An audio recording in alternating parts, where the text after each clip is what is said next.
Hoje o tema é um dos temas mais debatidos por pais típicos, neurotípicos ou não, que é sobre o uso de telas, tanto para crianças como para nós mesmos, o efeito de telas nas nossas vidas. Então hoje vamos falar sobre isso e a gente está gravando olhando para várias telas. Eu estou no computador gravando uma coisa e aqui no celular gravando outra. Então eu tô dupla tela gravando esse episódio. Dani, bom dia. E aí, gente, tudo bem? Então, eu também estou em 2 telas e tem gente que está em 3, né? Porque tem gente que trabalha, inclusive, com 2 telas de computador. Realmente admirável. E aí, Ale, tudo bem? Tudo bom? Muito bom dia, muito boa tarde, muito boa noite para você que nos escuta aqui no Fractais. E aí, pessoal, como é que vocês querem começar essa conversa? Primeiro, a gente quer falar que o Id não está aqui. Verdade. E porque ele não usa tela. Brincadeira, só que atualmente ele não Até está usando parece, tela né? porque ele tá em alguma cidade, sei lá, acho que é na Tailândia, que não tem internet. Ele está no interior de, sei lá, do interior de algum lugar. Ele tá no meio das montanhas, é o Id. Ele tá no meio das montanhas, ele não tem. Ele tá no momento do espaço em tela dele, por isso que a gente decidiu gravar esse episódio hoje, com esse tema. Mas vamos lá. E a gente tentando escolher um tema que a gente pudesse fazer sem o ID, porque faz muita falta, ID, a gente ama. Vamos E lá. de volta para nós. Começando com a informação mais importante que a gente achou na internet: crianças com TEA, eles usam tempo de tela, né? 30% mais que crianças neurotípicas. Né? 30% é muito tempo, é 1h30 a mais do que as crianças neurotípicas, né? Então, claramente tem um link forte assim entre a necessidade / uso de telas e a condição. Aí eu queria até já começar perguntando para o Alê, por que você acha que tem esse aumento e quais são os efeitos disso? Maravilha. Bom, tem várias questões, né? A tela, ela pode ser utilizada como um mecanismo para você se aprofundar em interesses especiais e fazer hiperfoco. Então, e os algoritmos são desenhados para isso, né? Para ficar abrindo e desdobrando cada vez mais uma temática quando você é interessado nela. Muitas crianças e adultos também, né, neurodivergentes, são buscadores de dopamina, né? Tem uma produção deficitária de dopamina, tem uma liberação diferente de dopamina e tem mais tendência, né? São mais propensos a esse tipo de comportamento de ficar buscando estímulo, né? São buscadores sensoriais. Então, o telefone, a tela, o tablet, você tem muitos estímulos acontecendo ao mesmo tempo, né? O visual, o auditivo, você pode fazer várias coisas, articular muitas coisas acontecendo na tela, e isso pode ser bastante estimulante para pessoas neurodivergentes que gostam de difundir também a sua atenção. Você pode fazer o hiperfoco no tema, você pode abrir várias coisas se você for mais TDAH, você pode ficar buscando coisas ligadas à curiosidade se você for mais para a linha das altas habilidades, ou seja, são muitos atrativos, né, para as neurodivergências. Então tem um lado nisso que você pode se perder, né, consumir muito tempo, se desgastar, nem perceber o tempo passando, né? Lembrando que a gente tem essa dificuldade, né, com a miopia temporal de perceber o tempo passando. Então você perguntar para uma criança que passou 2h30, 3 horas na frente do telefone, quanto tempo ela ficou lá, ela vai falar que ficou 30 minutos, 40 minutos. Né? Então tem essa dificuldade para ajustar o controle do uso nesse sentido. Tem essa necessidade de estimulação. Tem a questão de rotina, né? Muitas crianças, né, neurodivergentes estabelecem rotinas, então tem que fazer aqueles rituais, assistir aqueles desenhos, ouvir aquela música, passar por aquela série, cumprir aqueles rituais. Então, assim, tem muitas dimensões que fazem com que a gente seja especificamente mais propensos, mais propensos à utilização excessiva dessas telas. Queria ouvir de vocês, Dani, como é que é a sua história aí da sua relação? Não, mas eu até queria fazer uma pergunta para você, especialmente para crianças, né? Ou até se a gente pensar para adulto também. A gente pega muita tela quando a gente quer se distrair, né? Quando a gente supostamente quer ter um momento que seria um momento de paz. Só que a tela, como você mesmo já disse, é altamente estimulante, né? Inclusive estudos falam ligado à ansiedade e tudo mais. Como é que é esse contrassenso? Né? Porque assim, você de repente dá um tablet para uma criança, ou você mesmo pega um tablet e um celular, e de repente você vê que você está mais ansioso do que você estava antes, ou que a criança está mais agitada do que ela estava antes Uhum, de uhum, de tanto estímulo. uhum. Sim, perfeito. É, exatamente. Você aciona muitas redes neuronais ao mesmo tempo e aquilo entra no estado de hiperfuncionamento. Você tira. Não sei se já fizeram isso, assim, de ficar. Às vezes, entre uma consulta e outra, eu lembro uma vez que eu estava no meu consultório, e ainda bem antes da pandemia, e eu estava usando um joguinho desses de estratégia, que você fala assim: ah, entre um paciente e outro aqui, ele não chegou, deixa eu fazer, né? E aí você começa a fazer aquilo meio rápido, assim. Era um jogo tipo desses de Candy Crush, mas não era Candy Crush, mas era na linha, assim. E eu lembro que ele estava muito acelerado, eu estava fazendo muito aquilo. Quando os pacientes chegaram para a sessão, eu lembro que eu ainda estava no embalo daquilo, com a minha cabeça acelerada por causa daquele jogo. E aí os pacientes começam a falar devagar, você fica naquela onda do seu cérebro tá super ativado, as pessoas estavam falando devagar. Eu tive uma sensação quase de crise de pânico pela diferença de funcionamento mesmo, assim, de percepção do espaço, do tempo. Ali estava super rápido a minha cabeça para acompanhar aquele jogo. Falei, cara, que loucura isso, como isso influencia o nosso estado basal, porque você está ali num estado de prontidão e de vigilância, de acordo com o joguinho que você está fazendo, que você está assistindo, que te deixa num funcionamento mais acelerado. E aí você sair disso e ir para uma outra circunstância em que está tudo mais lento, dá um choque mesmo de velocidade. Você não tem muito essa transição, né? Porque acaba a tela, você desliga, muda de um estado para o outro, assim. E aí, imagina, eu como adulto sentindo isso, imagina uma criança estimulada por um jogo, estimulada por um desenho, saindo naquele embalo, naquela inércia de movimento que ela tá, para um outro estado em que ela tem que se acalmar. Essa transição não é simples. Então não adianta também você falar assim, pensando na situação prática, né, de uma criança que tá usando tela, você fala assim, tá na hora de dormir daqui a pouco. Não adianta você falar assim, desliga o celular e vai pra cama. Isso não acontece.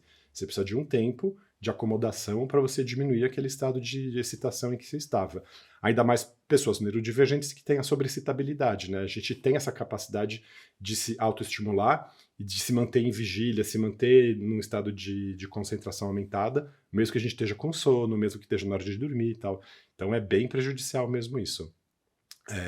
E assim, e aí só para finalizar a sua resposta, porque eu pensei numa coisa no começo quando você começou a falar, tudo vai depender do uso que você faz. Você pode pegar o seu streaming de música e colocar uma música relaxante, você pode colocar um metal ali para tocar. Então, muito vai depender de como você encaminha isso. E você pode usar o celular para relaxar, sem dúvida nenhuma.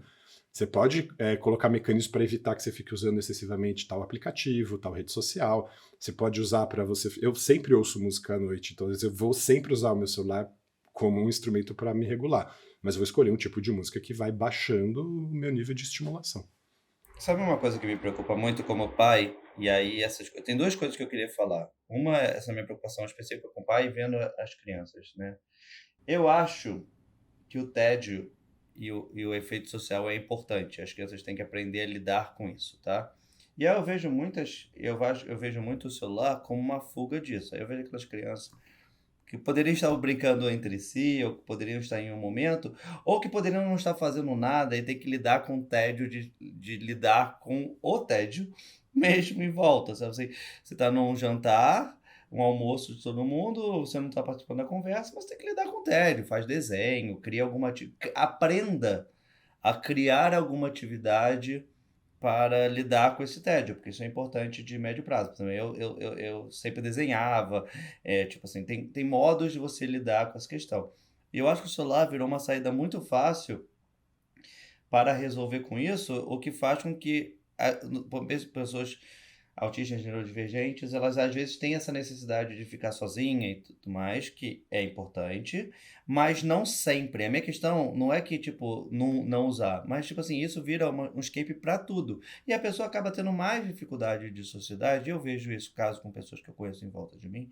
Tem crianças que, tipo, assim que ela tá no momento dela de tédio, se você não dá o celular para ela, ela dá um ataque absurdo, porque já virou uma regra de defesa para ela, e aí a mãe fica nervosa, obviamente fica nervosa, que ela não quer ver aquele ataque ali, e aí ela dá o celular para acalmar a criança e resolver. Só que para mim isso tem um efeito de, tipo, já se criou um mecanismo que para mim eu vejo com risco de longo prazo, porque esse tédio é importante. A criança não pode facilmente pedir para escapar e conseguir tão facilmente, porque a vida não é assim, né? Então, eu vejo essa questão desses quase zumbis, né?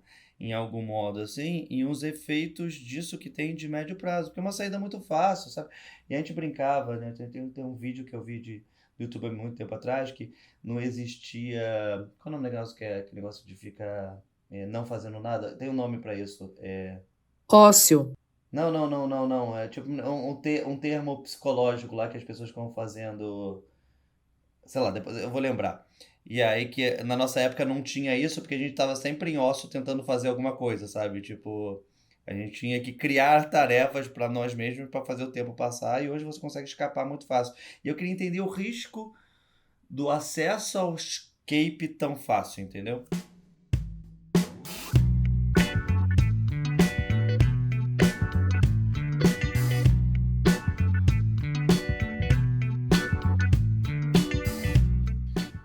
Fê, isso daí a gente já está vendo mudanças no comportamento das crianças, mudança na conformação de conexão neural mesmo, assim. Isso daí o futuro vai dizer. A gente nem tem tanto tempo assim de observação sobre isso para entender as implicações a longo prazo. É um fenômeno absolutamente recente.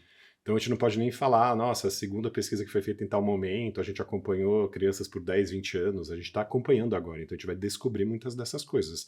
A questão é que já se sinaliza, por essas mudanças no comportamento, como você bem apontou aí, essa crise aí de meltdown, por exemplo, que a gente incentiva a criança do mesmo jeito essas respostas que as crianças têm, do mesmo jeito que se a gente estivesse drogando essa pessoa, assim, é um mecanismo de adicção total.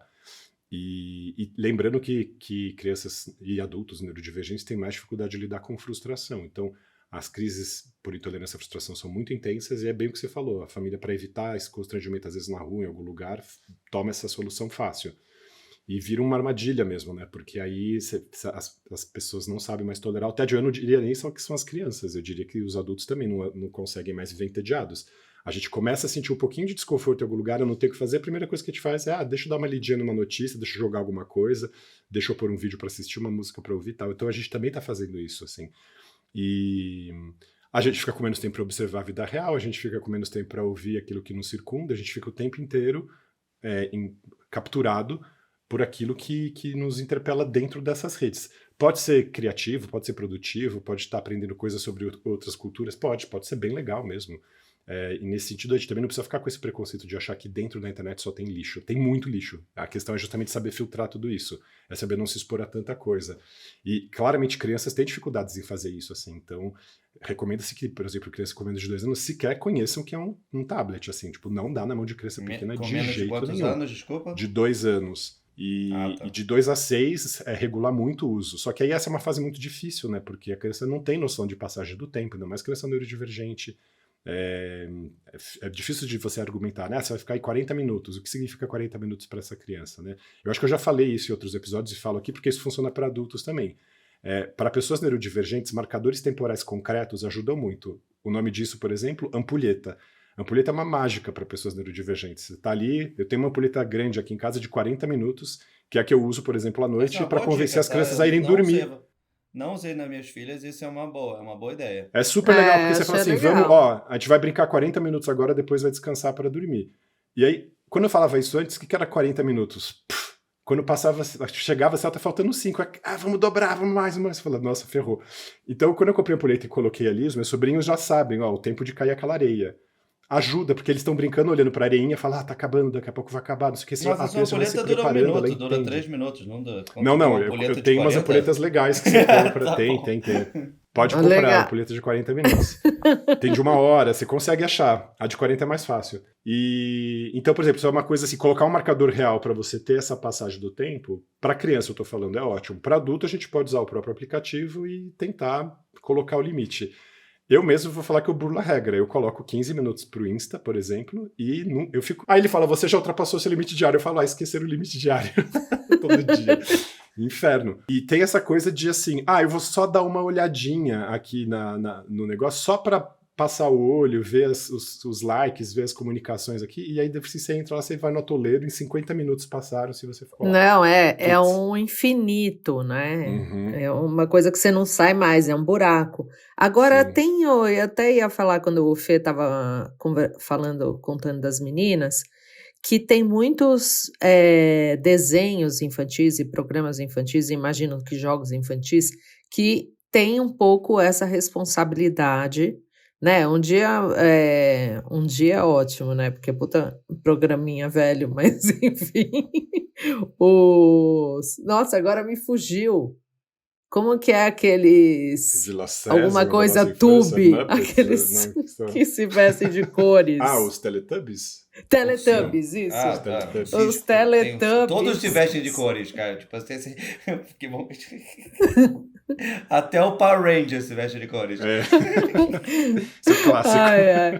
O Teletubbies são coisas com pouco estímulo, né? Para as crianças, um pouco pensando nisso. Mas isso, já é o Pocoyo também, um antigo. desenho bem fofinho, que não tinha cenário, só tinha os personagens, fica tudo branco e as bonequinhas andando. Isso. Tem essa coisa mais leve, é pra bebezinho. Mas agora, A gente tá precisando de um pra adulto. É que eu tenho duas, né? E uma de 6 anos não vai aceitar assistir Pocoyo de jeito nenhum. Assim, não vai mais. Antes, quando a gente era exposto a esse tipo de conteúdo na televisão, você tinha que esperar o dia seguinte pra assistir de novo um Esse é o meu episódio. ponto principal. E aí tinha um ritual diário. Hoje não é mais assim, gostei, quero mais. Pá! E aí você fala, cara, como é que você cessa isso? E a minha crítica, o meu crítica ao YouTube. A gente bota aí nas escolhas, assim... e a palavra que eu tava tentando lembrar daquela hora era mindfulness, porque a gente vivia em mindfulness o tempo todo.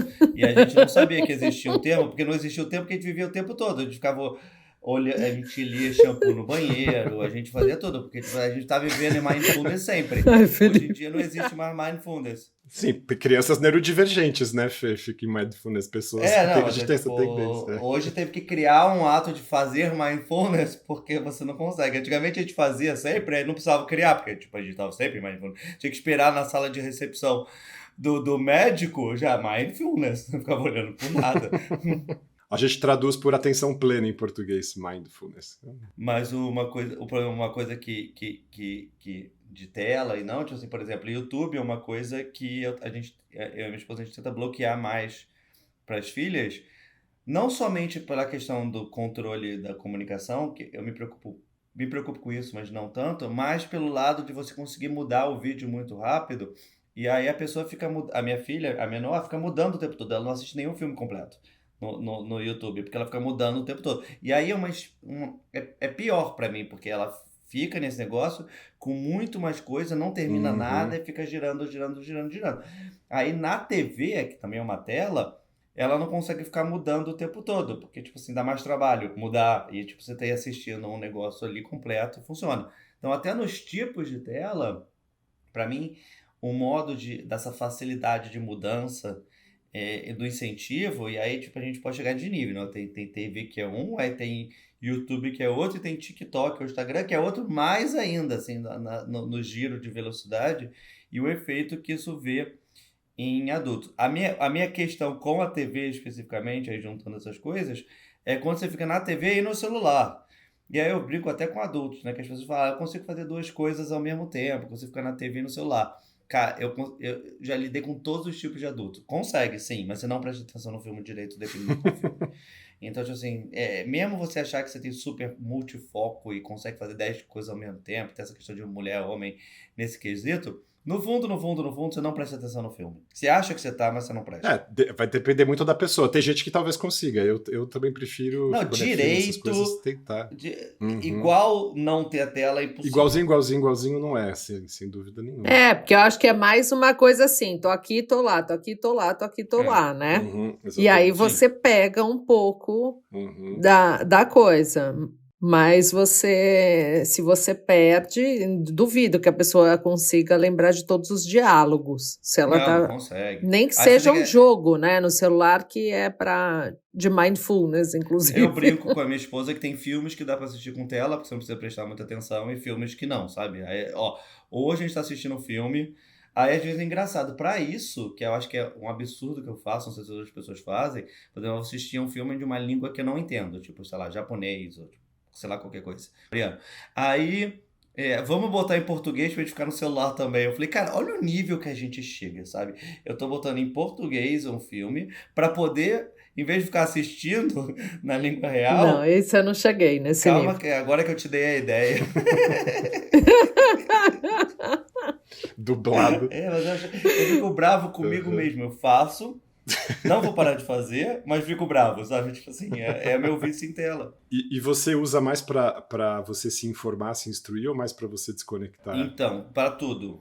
Para tudo. Então, tipo assim, eu tenho Uhum, momentos de joguinho, desses joguinhos bobinhos mesmo, assim, que eu gosto. Então, uhum. tipo assim, nos intervalos e coisas, ou tipo, eu gosto muito de ficar no podcast, ouvir podcast e jogar joguinho ao mesmo tempo. Isso não me atrapalha tanto. Eu realmente consigo fazer essas duas coisas ao mesmo tempo. Então, tem certas coisas que eu consigo fazer bem duas ao mesmo tempo. Tipo, dirigir, ouvir podcast, como dirigir, ouvir música, eu consigo fazer essas coisas bem ao mesmo tempo. Então tem esses meus momentos de joguinho, mas na maioria dos casos é tipo WhatsApp, é, as mídias sociais, tipo, eu sou muito mais quando eu posto do que ficar olhando. Eu não fico olhando tanto assim, mas eu posto em notícias que eu gosto de ler.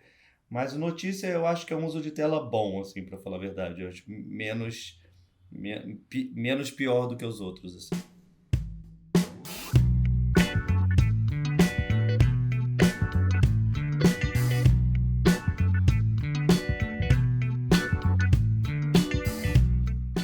Eu gosto de usar notícia que eu tento fazer duas coisas ao mesmo tempo. Então, eu falar, então, ao mesmo tempo que eu vou ver notícia ou aprender alguma coisa sobre, sei lá, culinária, jardinagem, eu faço em outra língua. Então, eu fico seguindo influenciadores em francês, em italiano, em castelhano, em inglês, para ficar ao mesmo tempo treinando as línguas.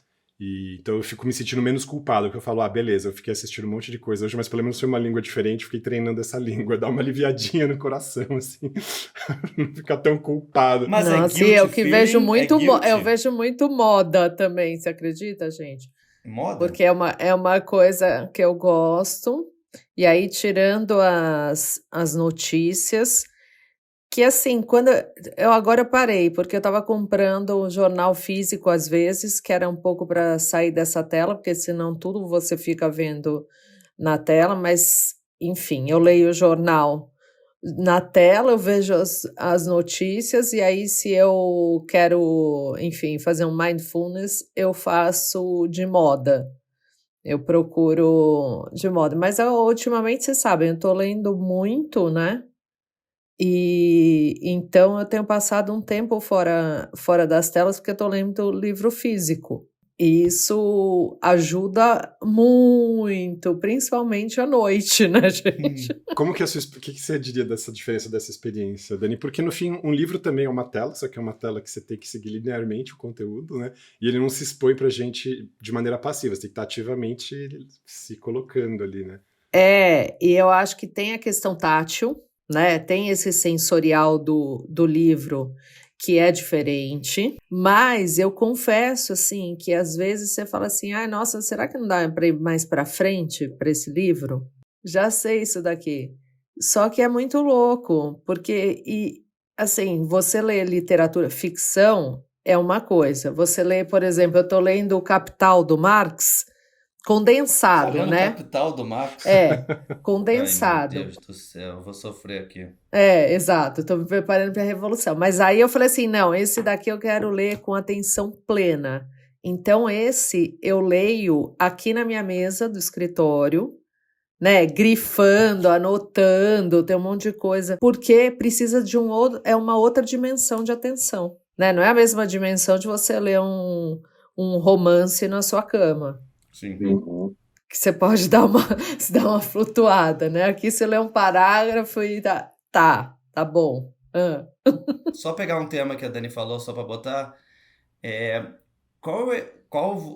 Ale, chuta aí. Qual o efeito desse negócio da velocidade, sabe? Porque eu ouço podcast e coisas a 1,5. Então, tipo, além de eu estar muito ativo e tudo mais, eu ainda assisto o mundo numa velocidade maior. E eu já sei que eu falo a 1,5. Todo mundo me fala, eu falo a 1,5. Eu não tô ouvindo a 1,5. Então daqui a pouco eu tô falando a 2, sabe? Porque... E aí, tipo, o quanto fugir da realidade a mais eu tô fazendo isso e qual o efeito meio de longo prazo. Por exemplo, hoje eu acho que esse 1,5 faz eu me irritar, em alguns casos, com pessoas falando muito devagar. E eu falei, cara, eu tô criando um problema pra mim mesmo muito grande. Ou você tá reconhecendo só isso agora, porque eu sempre me incomodei com o pessoal falando devagar, e aí a minha tendência era ir completando a frase da pessoa, assim. A pessoa tava falando ali que ela Sim. tava demorando, eu já, plá, fechava, assim. Isso é uma pergunta típica de entrevista psiquiátrica. Ah, você costuma finalizar as frases dos outros, não sei o que. TDAH faz isso, altas habilidades faz isso, tal, autista também. Então, tem essa questão, eu acho que a gente aprendeu a tamponar isso, agora nesses tempos de agora a gente se soltou. Eu não acho isso ruim, por um lado, Fê. Eu assisto vídeos em velocidade 2, quando pode, assisto até em mais. Estou fazendo MBA agora, eu sempre assisto as aulas assincronamente em 2, e eu queria que assistir em 3, porque eu ainda acho lento. Mas isso tem a ver com a nossa capacidade de perceber por Não, a mas nossa eu acho velocidade de mesmo assim, mas processamento. a gente tá Não, as fugindo do pessoas mundo. normotípicas não necessariamente conseguem. Mas eu acho que Hã?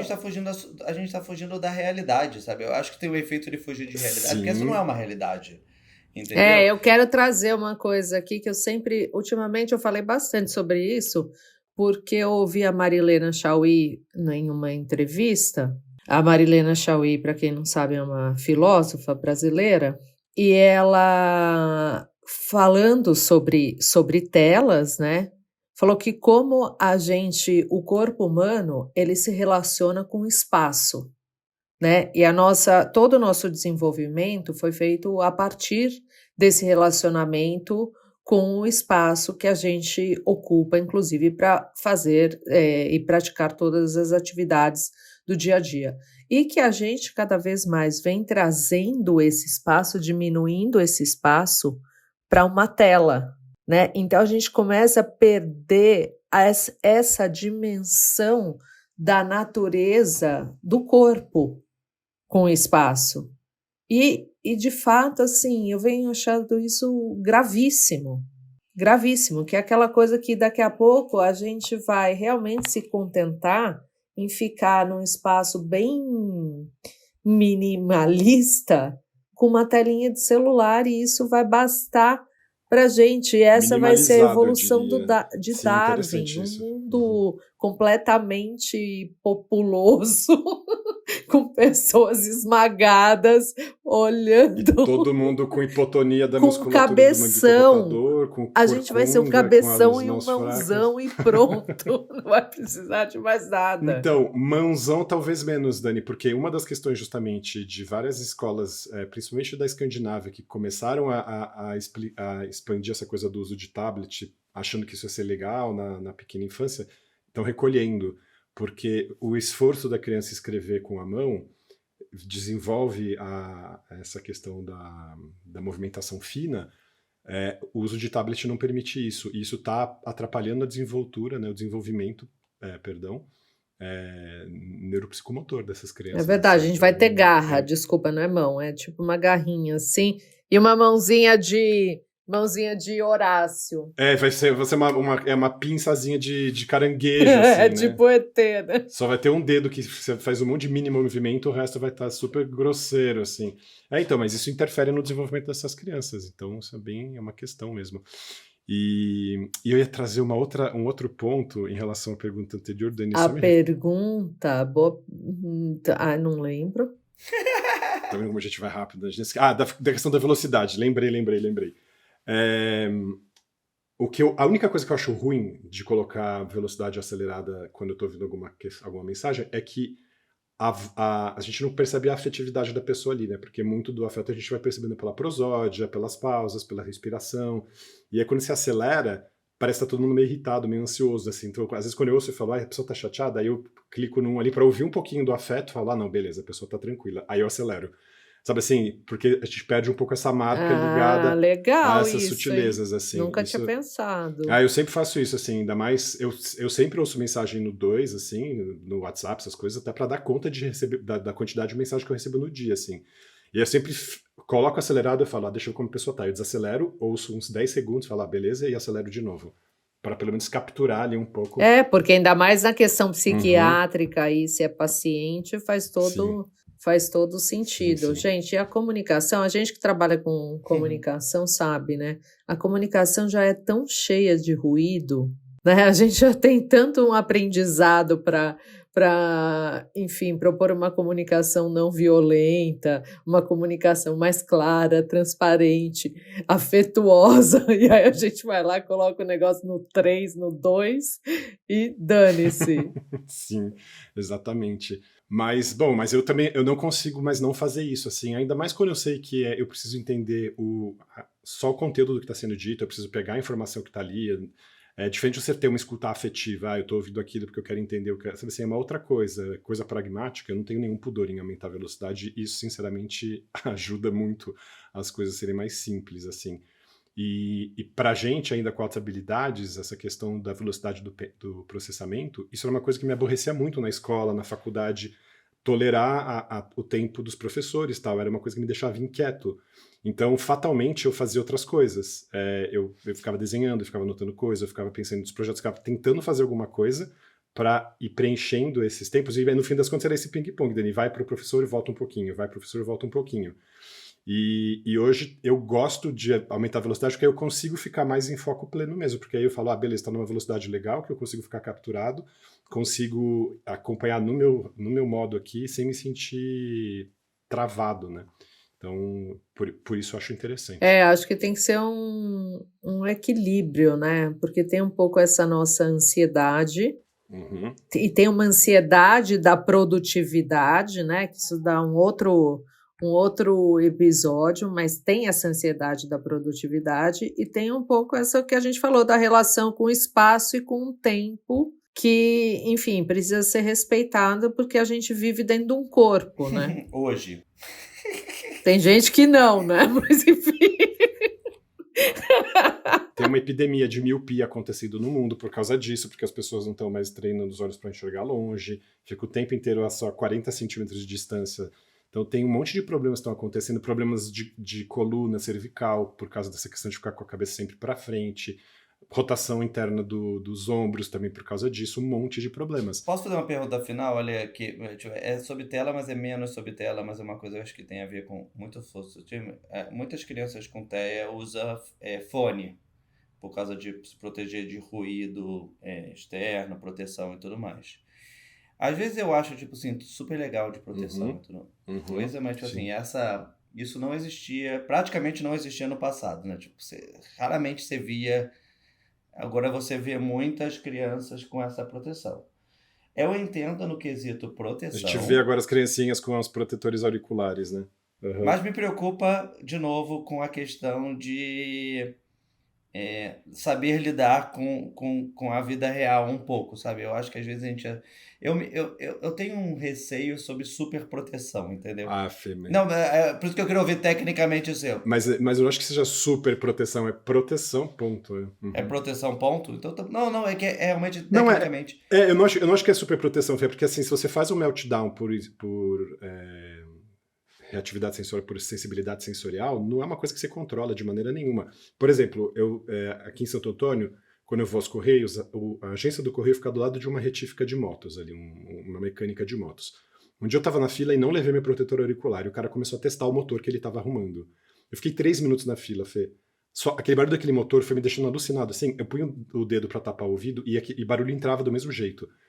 Eu paguei rapidinho, minha conta fui embora. Eu demorei 4 horas para me regular. Eu percebi isso, foi muito interessante que eu olhei e falei, nossa, eu quero ver o quanto tempo isso aqui vai fazer de efeito ruim em mim. Fiquei em casa, tomei canabidiol para tentar diminuir a irritabilidade, porque eu percebi o nível de estimulação aversiva, assim, e eu falei, cara, lá atrás, quando eu era exposto a isso, quando eu era mais novo, eu ficava de mau humor, eu ficava achando que eu tava deprimido, ficava com vontade de chorar, eu tava com ânsia de vômito. Mas aí, se bate de eu concordo que é ruim, tá? Eu acho que, tipo assim, sempre tem o real e o uso e os exageros. Meu medo é muito mais...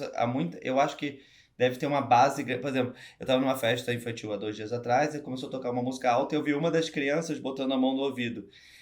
Tipo, porque pra ela foi ruim. Mas ela conseguiu criar um método de autorregulação de um modo assim que, tipo, relax dela. Talvez o caso dela não seja sério ou qualquer coisa nisso, mas ela fez o modozinho dela. Com entendeu? certeza, E pra mim esse aí é um foi pouco muito. mais ok do que aquela pessoa que fica literalmente 90% do tempo com o negócio no ouvido. Pra mim, a pessoa... Não, obviamente eu não tô na análise. É que eu vejo tanto, é que eu tô vendo tanto que parece que é uma grande maioria com essa questão. E aí isso, obviamente, tem casos e casos que a gente tem que analisar e cada um analisa o seu. A minha questão é que do nada não, um tempo, você conseguiu uma quantidade tão grande que aí... Exatamente. Ainda bem que mudaram os diagnósticos. A gente sofria na infância e não sabia, ponto, assim. Tipo, ficava atordoado e não tinha proteção nenhuma. E essa questão da realidade é altamente discutível, porque é a realidade daquela criança, né? É o mundo que se abre para ela daquele modo. Então, aquilo é aversivo e é doloroso, não tem que discutir. Então, é proteção, ponto. Tem umas mais discretas, tem outras que não. Se eu saio na rua com meu fone de ouvido Chop Churras com cancelamento de ruído, a pessoa vai achar que eu tô ouvindo música na rua. Aí fica disfarçado. Eu poderia colocar um protetor auricular bem grandalhão e as pessoas vão achar esquisito. É curioso isso. Então, eu acho que é isso. Pra mim, eu acho que a galera tinha que usar o pequenininho, porque aquele grandalhão... chama atenção. Pode virar estigma, vira estigma, e eu acho que a pessoa também tá passando uma mensagem para o universo. Estamos aqui, existimos e temos essa questão, entendeu? O lado bom e ruim de Mas isso eu acho bom. Existimos, estamos aqui. É isso aí, maravilha, pessoal. Muito bem, Id, estamos com saudade de você. Seu Id. Queremos você na telinha. Id nas viagens dele. Maravilha. Dani, quer finalizar? Tá bom, não. Aquelas não. Não quero. Tchau, gente. Ai, maravilha. Não quero. Queremos agradecer aqui, eu e a Lê, queremos agradecer a Dani por gravar antes das 9 da manhã. Ela não aceitou às 6h30 da manhã, mas... Nossa, gente, no frio ainda. Imagina, gente, sempre um prazer. Beijo, pessoal. Tchau.